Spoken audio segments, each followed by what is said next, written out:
Hello, friends. I thought it would be helpful to film a quick video showing how to set up your business budget with a template that I'm going to give you guys in this post to sort of walk you through it visually for the visual learners out there who need like an actual demonstration. So if you haven't read the post, make sure you visit at skymclean.com and search for business budget, and it will pop up, and you can kind of walk along the post with this video and learn how to set up a budget for your business. So the way that I plan my business budget is I break everything down into quarterly expenses that you can see here. I have annual expenses that you can see here, and then I also, for the month to month, I have monthly expenses. So as you can see, this is just templated for you guys so you can fill in your payees here as you need to. So what I do is I create a sinking fund system for my quarterly and annual expenses so that I can save up a little every month, and then by the time that expense comes around, I have all of the payments saved up and it doesn't take a hit to my monthly income in case my income is maybe a little bit lower that month than I was anticipating. It just sort of helps me plan ahead, and it also makes me helps me keep track of when these expenses are due so nothing surprises me. So for quarterly expenses, what you're going to do is, let's say, for example, one of my quarterly expenses is income tax. So I would put in income tax here. I would put in the amount, so let's say it's $300, and because that's paid quarterly, it has a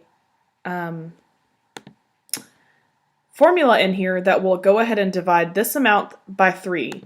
So for the next 3 months, I will need to save $100 to cover my quarterly income tax so that when it is due on June the 1st, I will have that money saved up. Now, if you are starting, this is where it gets tricky. If you are starting this, say that you're starting this in May, and you don't have 3 months to save up for that first payment of your quarterly income tax or whatever quarterly payee you have going on here, you would need to change this 3 right here to a 1, and it will remind you that for the month of May, since it's due on the 1st, that you will need to save $300 out of your income for the month of May to cover your quarterly income taxes in June. After you make that payment, you can come back in here and change this to a 3 again so that it will go back to the $100 per month, because then you'll have 3 months before your next income tax payment is due. The same goes for your annual expenses. So let's say you have annual hosting fees, and they are $100, and they are due April 1st of 2020. What that does is it automatically breaks this amount down by 12 months, which you can see right here. And so you'll need to save $8.33 per month to have the $100 next April to pay your hosting fees.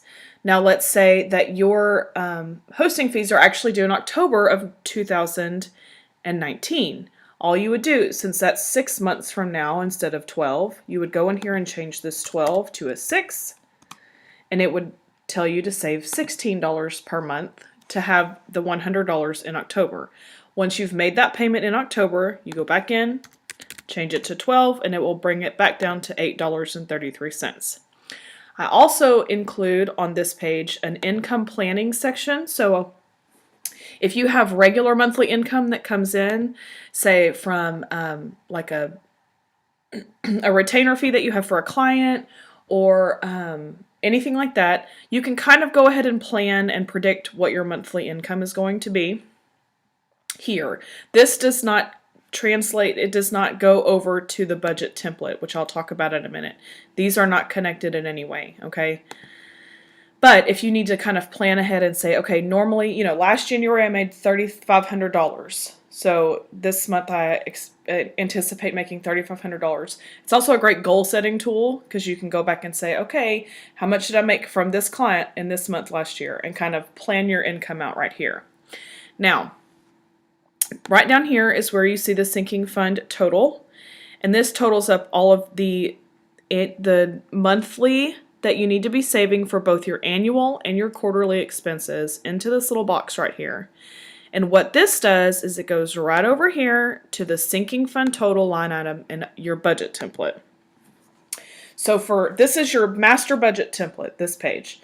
So you will never, and you'll update this as your expenses change, but you won't update it every month. What you'll do is come down here, right click on this tab and hit move or copy, move to the end, create a copy, and then click OK. And then you can rename it for the month that you're going to be working on, the month and the year. That's how I do it. And so now this has copied over here, but honey, sorry, my dog heard somebody outside. Real life over here, people. But you can see that the sinking fund total has remained the same because it pulls it directly from this box right here. So never change the position of this box here or this box here. If you need to add in a line, if you have more expenses, you can right click and then insert one above, and it will keep the same over here. So when you have your master budget template, you'll go in here and put in all of your monthly expenses. This is stuff like advertising fees, paid staff, photography fees, your you might like have a monthly membership fee somewhere or something like that. So you'll add in all of your monthly expenses here. It's due date and the amount. There's no formula in here because this is the full monthly amount that you're going to pay for that 1 month, or that's due every month. And once you've updated this with all of your monthly expenses, hit save, and then you'll make a copy like I showed you, and this will be your April 2019 budget. So it will already have all of your expenses in this area. It will already have your sinking fund total, and it will tell you what your total monthly expenses are. So this box right here is the total of your sinking fund expenses and your monthly expenses. And then over here you can start putting in your actual revenue from each revenue stream that you may have, and it will add it up here at the bottom. Take out of your expenses, and this is what your profit will be for the month. What you decide to do with this money, of course, is up to you. Personally, we put it in our emergency fund right now, so that could possibly change in the future. So that is how you set up your budget spreadsheet. Be sure to let me know if you have any questions or if any of this does not make sense. I'm happy to answer any questions and add addendums to this as needed. I really hope you guys find this helpful. If you do, make sure that you share it on Pinterest or Facebook or Twitter, and make sure you tag me so that I can come say thanks and share the post as well. And that's it. I hope you guys enjoy it. Thanks.